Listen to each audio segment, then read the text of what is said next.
Društvo baletnih umetnikov Slovenije je poskrbelo za svojevrsten celovečerni baletni dogodek.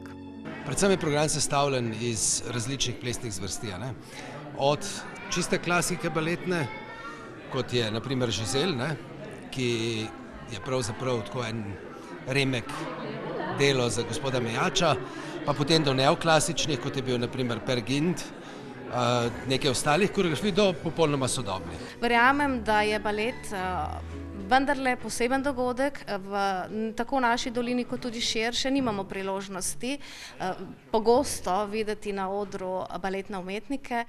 Baletni koncert je bil posvečen Janezu Mejaču, ki se je rodil 30. maja 1936 ravno v Mokronogu.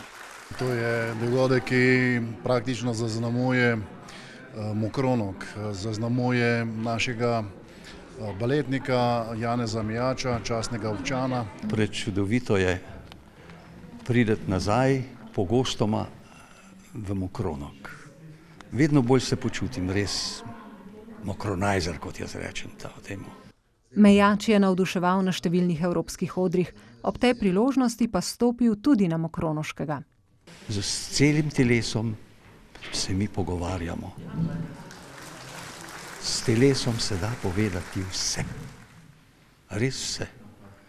Od tragike, od tragedije, od smrti, do rojstva, veselja in žalosti.